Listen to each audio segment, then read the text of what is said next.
everyone, I'm Kristen at Olsen Farm in Lanesborough.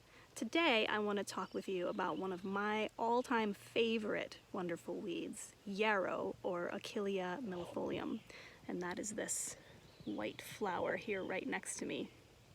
So yarrow has kind of a cool mythological history where it's fabled that Achilles used the leaves and petals and flowers from the yarrow plant to try and stop the bleeding of his fatal wound to his Achilles tendon. So that's where it gets its name, Achillea millefolium. And that is one of the uses for this yarrow plant, is to use it externally to stop bleeding by pressing the leaves and the flower heads directly into a wound. It can help to stop the bleeding.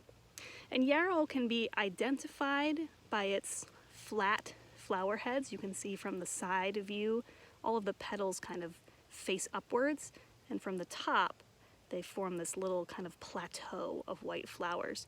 It also has these distinct fern-like leaves that grow on each side of the stem.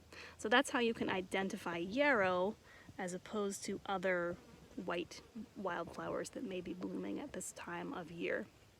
So yarrow can be used internally and externally, but it is a plant that has some contraindications. So for people who take blood thinners, yarrow is not recommended because it itself is a blood thinner.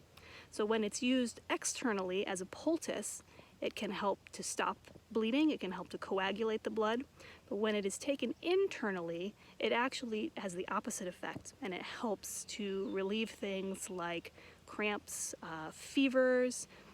It can also be used to help improve circulation in people with poor circulation.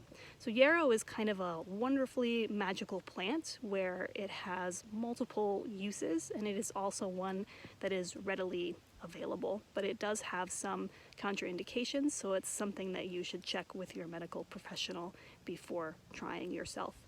So here at the farm, we use yarrow mainly in two ways. We collect the leaves and the flower heads and we dry them to make a tea, and the tea can be you can drink it just like any other type of tea, and it can help to relieve the symptoms of colds and flus, kind of fevery, achy.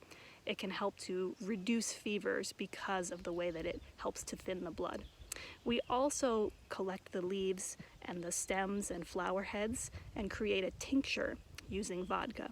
So to create the tincture, we put the fresh flower heads and leaves into a vodka and let it steep for 4 to 6 weeks, and then strain out any of the flower debris that may be in there, and then you can use that tincture any time of year if you're having fever or cold symptoms. So yarrow, Achillea millefolium, this white plant here, one of my all-time favorite wonderful weeds. I hope that you've learned a little bit of something about this plant in this video, and that you go out and try to find some yarrow in your own yard. All right, thanks everyone.